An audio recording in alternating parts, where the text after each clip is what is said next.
आप ये story SS stories channel पर सुन रहे हैं। एपिसोड 51 एक नहीं बल्कि दो। मुझे दर्द का इतना तीव्र स्तर महसूस हुआ कि अगर मेरे पास दर्द प्रतिरोध सक्रिय नहीं होता तो मैं काला हो जाता। जब मैं नीचे एक जानवर के विशाल गतिमान भूभाग को लक्षित कर रहा था तो अंधेरे में चल रही कुछ और ने लगभग मेरी जान ले ली। यदि यह diamond skin hard body golden hello जैसे कई रक्षा कौशलों के लिए नहीं था और कई और जो हर समय मेरे शरीर को स्तरित करते थे, ये केवल एक हाथ नहीं हो सकता था जिसे मैं याद कर रहा था। दर्द बढ़ रहा था क्योंकि अल्ट्रा रीजनरेशन और गार्जियन लाइट मेरे शरीर पर गिरते रहे और तेज गति से मेरी बाह को पुनः उत्पन्न करते रहे। हड्डियों और मांसपेशियों का निर्माण कष्टदायी था और मैं केवल उस जानवर के खिलाफ उड़ने और इंस्टेंट ट्रांसफर का उपयोग करने पर ध्यान केंद्रित कर सकता था जो फिर से मेरी ओर बढ़ने लगा। हमारी तरफ उड़ने वाले जानवरों के साथ शिकारी आसमान में अपने विरोधियों से मिले थे और हाथ उधार देने के लिए कोई और नहीं था क्योंकि सभी के हाथ भरे हुए थे। मैंने उस भयंकर मच्छर पर अपनी निगाहें जमाए रखी जो तेजी से चल रहा था, हर बार बाल बाल उसके डंक से बचते हुए। मैं उस पल का इंतजार कर रहा था जब मैं अपना ध्यान उस पुनर्जीवित हो रहे हाथ से हटाकर अपनी कुशलता से पलटवार कर सकूं। धमाका धमाका। मुझ पर बहुत अधिक दबाव था क्योंकि कछुए के चौड़े जबड़ों से लगातार हरी रोशनी की किरणें निकल रही थीं और मेरे आसपास के क्षेत्र को तबाह कर रही थीं। इसने अपना सारा ध्यान मुझ पर केंद्रित कर लिया था और लगातार हमले करता रहा। मच्छर का डंक मुझे एक बार फिर से भेदने की कोशिश करता रहा। फ्रिज्ड इम्परमेनेंस मेरे सामने वाले लक्ष्य को नहीं भेद पा रहा था क्योंकि वह बहुत तेजी से आगे बढ़ रहा था। कौशल का प्रयोग करते ही वह दूसरी स्थिति में पहुंच जाता था। मेरी बाह आखिरकार पूरी तरह से ठीक हो गई और मुझे अपनी उंगलियों की हरकतें फिर से महसूस होने लगीं और मेरा पूरा ध्यान तेजी से आगे बढ़ते दुश्मन पर केंद्रित हो गया। साथ ही नीचे से आ रहे जहरीले हरे विस्फोटों से बचने की कोशिश भी जारी रही। जैसे ही मैंने स्पीयर ऑफ डेस्टिनी को कई बार चलाया, कई काले भाले मेरे चारों ओर घिर गए और इस राक्षस की गति को कम करने के लिए मेरे चारों ओर मिनिएचर टॉर्नेडो प्रकट हो गए।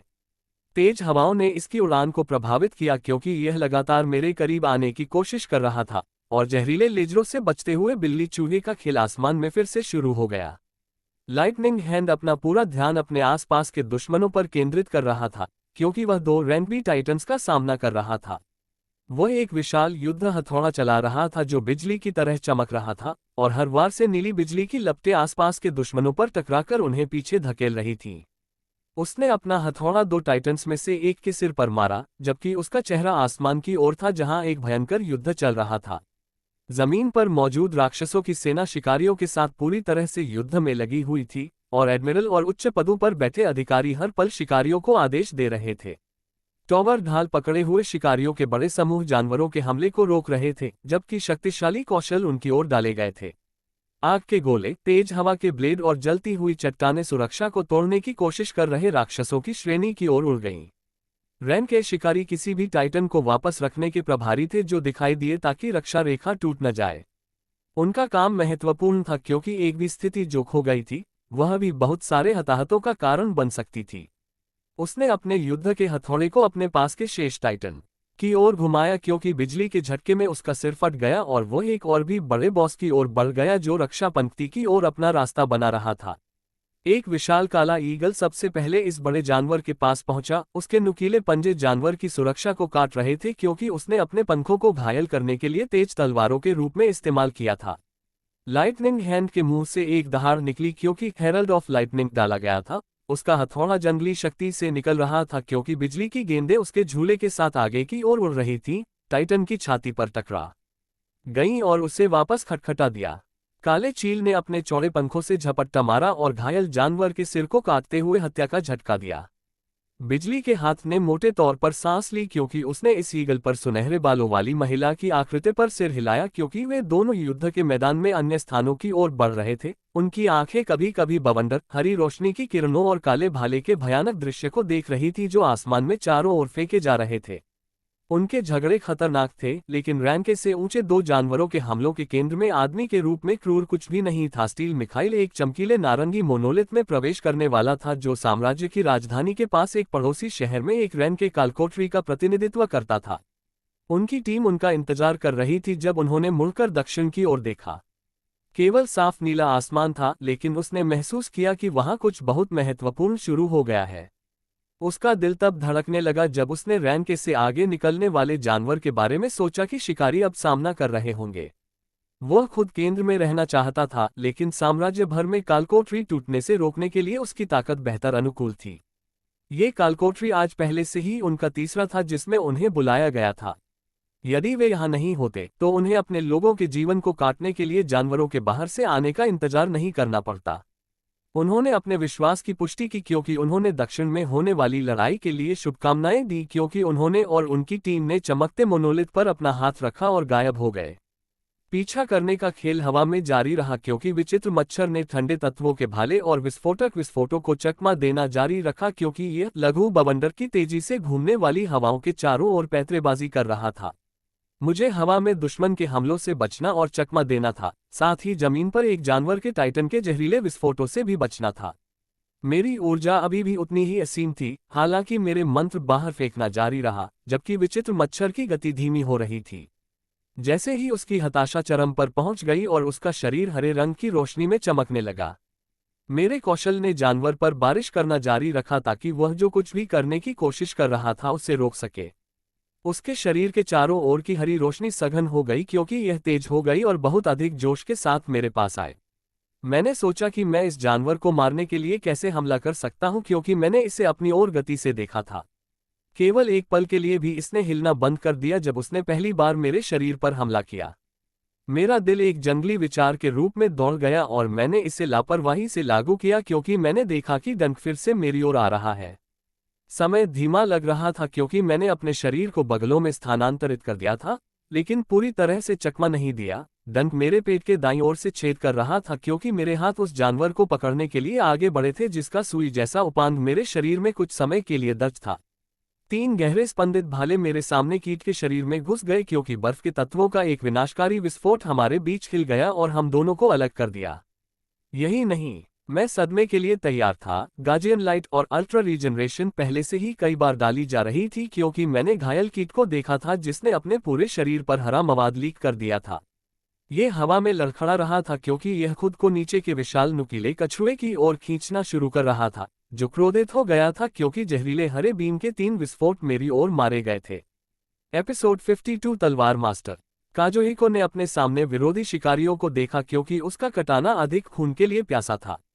अंतर्निहित कौशल जिसने उसे आज जहां वह था वहां रहने की ताकत दी, स्वॉर्ड मास्टर अधिक रक्तपात के लिए बुला रहा था। फिर भी उसने भयभीत शिकारियों के चेहरे देखे जो अपनी जान दांव पर लगा रहे थे और झिझक रहे थे। ये वे शिकारी थे जिनके देश ब्लैक ड्रैगन के अत्याचार में आ गए और उन्हें युद्ध की अग्रिम पंक्ति में लड़ने के लिए मजबूर होना पड़ा, जो जारी रहा। वह इन शिकारियों की कमजोर इच्छाओं को देखता था और सरल समय में वापस जाना चाहता था जब वह बिना पलक झपकाए राक्षसों को काट देता था। लेकिन इस बार उसके सामने इंसान खड़े थे जिससे उसका ब्लेड झिझक रहा था। उसे यह एहसास पसंद नहीं आया। वह उनके कारणों को समझ गया, लेकिन यह अभी भी उसे उन पर नीची दृष्टि से देखने से नहीं रोकेगा। वह निराश था क्योंकि उसने सोचा था कि उसे क्या करना चाहिए, जबकि वह गंदी लड़ाई को खेल रहा था और युद्ध के मैदान के पीछे 2 पैरों पर खड़े सरीसृप। वे मनुष्यों और छिपकलियों के मिश्रण की तरह दिखते थे, जिनकी पपड़ीदार त्वचा के साथ ह्यूमनॉइड आकृति और पीछे से एक मोटी पूंछ निकलती थी। उन्होंने अपने हाथों पर दांतेदार ब्लेड रखे हुए थे क्योंकि उन्होंने भगोड़ों और उनके खिलाफ खड़े किसी भी शिकारी को मार डाला था। काजुहिको के चेहरे पर उत्साहित मुस्कान लौट आई क्योंकि उसने इन राक्षसों को देखा जो मजबूत दिख रहे थे। विशेष रूप से बड़े ड्रैगन मैन हाइब्रिड ने उन्हें पीछे की ओर कमान संभाली थी। उसका कटाना स्पंदित था, जाने के लिए तैयार था और उसने अपनी पसंद बनाई। वह अपने खिलाफ खड़ी किसी भी चीज को मार गिराएगा, लेकिन वह उसी प्रजाति के दुश्मनों पर नर्म हो जाएगा। वह अपनी पूरी कोशिश करेगा कि वह महत्वपूर्ण हमले न करे जो उनकी जान ले ले और अधिक से अधिक उन्हें अक्षम कर दे। लेकिन जहां तक उन जानवरों की बात है, उसका मुंह खुशी से मुड़ा हुआ क्योंकि उसका ब्लेड हिल गया और वह गायब हो गया। पास ही मौजूद एक शिकारी बेहोश होकर धड़ाम से गिर पड़ा और जैसे ही ब्लेड डांस सक्रिय हुआ, एक छिपकली जैसे आदमी का सिर धड़ से अलग होकर उड़ गया। यह एक प्रथम श्रेणी का कौशल था जो उसे कुछ महीने पहले मिला था और जिसे वह सबसे ज्यादा इस्तेमाल करना पसंद करता था। वह युद्ध के मैदान में ऐसे गतिमान था मानो तलवार और पुरुष के बीच नृत्य कर रहा हो। जैसे ही उसका शरीर सुरुचिपूर्ण ढंग से गति करता हुआ अपने शत्रुओं की गर्दनें चीरता हुआ आगे बढ़ता, उसे एक अलग ही रोमांच का अनुभव होता था। वह जहां से भी गुजरता खून बहता। छिपकली जैसे दिखने वाले इंसानों ने अपने सिर अपने शरीर से अलग होने से पहले केवल एक चमक देखी और शिकारियों को एक गहरा झटका लगा जिससे वे बेहोश हो गए। युद्ध के मैदान में मची अफरा तफरी में एक चौंकाने वाला दृश्य सामने आया, जहां 10 मीटर से अधिक का पूरा मैदान सन्नाटे में डूब गया। हवा में खून बह रहा था और बीच में केवल एक व्यक्ति खड़ा था, जो ब्लेड डांस के समाप्त होने पर खुशी मना रहा था। अचानक छाए उस खालीपन ने उन जानवरों के कमांडरों में से एक का ध्यान आकर्षित किया, जो एक विशाल छिपकली थी और चलते समय कोमोडो ड्रैगन जैसी दिख रही थी। अपने आसपास की हर चीज को महसूस करते हुए उसकी लंबी दोमुही जीभ मुंह से बाहर निकली और उसकी धधकती आंखें उस इकलौते इंसान पर टिक गईं जो अपने साथियों के बीच खुशी से मुस्कुरा रहा था। किसी ने तो उनके खिलाफ खड़े होने की हिम्मत की। उसके मोटे पैर जमीन पर पटके और आसमान को चीर देने की क्षमता रखने वाले उसके जबड़े काजोहिको की ओर झपटे। काजोहिको ने अपनी ओर तेजी से बढ़ते उस विशालकाय आकृति को देखा और उसका खून तेजी से दौड़ने लगा। हाँ हाँ हाँ, यही तो वह चाहता था, यही तो लड़ाई थी। गहरा प्रकाश उसे घेर लिया और उसका शरीर अपने आकार से दोगुने से भी अधिक फैल गया। उसके हाथ में पकड़ी कटाना अब चाकू जैसी लग रही थी। एक दुष्ट मुस्कान के साथ डोमिनेटर की तलवार की लहर का प्रयोग किया गया। उसकी कटाना एक गहरे प्रकाश में लिपट गई और वह विशालकाय जानवर से टकरा गया। स्विश! एक असहज ध्वनि पूरे युद्ध के मैदान में गूंज उठी क्योंकि काजोहिको बड़े जानवर के पीछे दिखाई दिया और उसकी आकृति सामान्य होने लगी। जानवर आवाज नहीं कर रहा था क्योंकि उसका शरीर आधे हिस्से में साफ सुथरा हो गया था। वह सब कुछ जो उसने पीछे छोड़ दिया था वह एक लाश, चमचमाते कोर के समूह और एक कौशल पुस्तक। उत्साही शिकारी ने लूट को दूर कर दिया क्योंकि उसने खुद को विशाल युद्ध के मैदान में ध्यान का केंद्र पाया जहां संयुक्त संघ की सेनाएं ब्लैक ड्रैगन की सेना और उसके अधीन शिकारियों के खिलाफ जा रही थीं। धन्य साम्राज्य से बलों के सुदृढ़ीकरण के साथ उन्होंने विरोधी शिकारियों को पीछे धकेल दिया और जानवरों, उनके सच्चे दुश्मनों को लड़ाई में शामिल कर दिया। युद्ध के मैदान में शिकारियों के बीच आम सहमति जानवरों को निशाना बनाने की थी, न कि एक दूसरे को, क्योंकि वे सभी एक ही चीज के लिए लड़ रहे थे। एक पक्ष अपने देशवासियों की मौत नहीं चाहता था जो ब्लैक ड्रैगन के शासन में थे, दूसरा अपने लोगों को उसी जानवर के आतंक से बचाना चाहता था। फिर भी कोई अच्छा विकल्प नहीं था। यूनिस ब्लैक ड्रैगन मारा गया, उन्हें लड़ना पड़ा। लेकिन ऐसे भयानक जानवर को कौन मार सकता है? काजोहिको ध्यान से चरणबद्ध नहीं था और वास्तव में इन जानवरों के ऊपरी रैंकों से इसे और अधिक चाहता था। उसने क्रोधित छिपकलियों की ओर देखा जो उसकी ओर दौड़ रही थी क्योंकि उसने सोचा था, आपके बाहर आने से पहले मुझे आपके कितने रिश्तेदारों को मारना होगा। वह उस जानवर का सामना करना चाहता था जिसके खिलाफ शिकारी खुद को निराश पाते थे। वह उस पंख वाली छिपकली से लड़ाई चाहता था जो अपने अधिकार का प्रदर्शन करती रही। वह अपनी मृत्यु का सामना कर सकता है, लेकिन इससे क्या? एक आदमी को एक रोमांचकारी जीवन जीना पड़ता है। लापरवाह काजोहिको ने जानवरों पर अपना हमला जारी रखा, केवल मुख्य कार्यक्रम के जल्दाने की कामना की। युद्ध कई मोर्चों पर जारी रहा। अराजक युद्ध के मैदान में जानवरों की भीड़ के नेतृत्व में न केवल एक नहीं, बल्कि 2 राक्षसों ने रैंके को पार कर लिया। एक घातक लड़ाई जारी रही। एक पीछे हटने वाला और भारी रूप से घायल जानवर आसमान से भाग रहा था और काले भाले और बिजली के हमले से बचने की कोशिश करते हुए कम ऊंचाई की ओर जा रहा था। इसके पंखों को चोटें लगी थीं जिससे इसकी गति प्रभावित हुई थी, जिससे इसके शरीर पर अधिक हमले हुए थे। समस्या ये थी कि ये हमले अंतहीन थे। बड़े आकार के मच्छर ने अपने ऊपर के भयानक आदमी को देखा क्योंकि वह उस स्थिति से क्रोधित हो गया था जिसमें वह था। वह एक ऐसी रानी थी जिसके सामने कई प्रजा सिर झुकाती थी। वह ऐसी व्यक्ति थी जिसके पास जबरदस्त शक्ति थी और लाखों लोगों पर शासन था। अब उसे किसी अज्ञात दुनिया में आने और इस तरह से इधर उधर पीटने के लिए मजबूर होना पड़ा। उसके पास सोचने का समय नहीं था क्योंकि वह हानिकारक हमलों से बचती रही और अपनी गतिशीलता को पुनः प्राप्त करने पर ध्यान केंद्रित करती रही। वह दुश्मन के हमलों से कुछ राहत पाने के लिए उस मूर्ख मैफेटिक कछुए की ओर नीचे गई, लेकिन उसे नहीं पता था कि वह समय पर वहां पहुंच पाएगी या नहीं। उसे अपनी स्थिति से नफरत थी, उसे उन कमीनों से नफरत थी जो उसे ऐसा करने के लिए मजबूर कर रहे थे। और इस इंसान की बात करें तो इतनी छोटी दुनिया में इतना शक्तिशाली कोई कैसे रह सकता है? जैसे ही उसने देखा कि दुश्मन लगातार जहरीले हमलों से बचते हुए लगातार खतरनाक हमलों के साथ उसकी ओर बढ़ रहा है, उसका डर चरम पर पहुंच गया। उसकी जन्मजात शक्ति एक बार फिर जागृत हो गई और उसने अपने जबड़े भींच लिए और वह दुश्मन की ओर दौड़ पड़ी। या तो मेरी मौत होगी या तुम्हारी।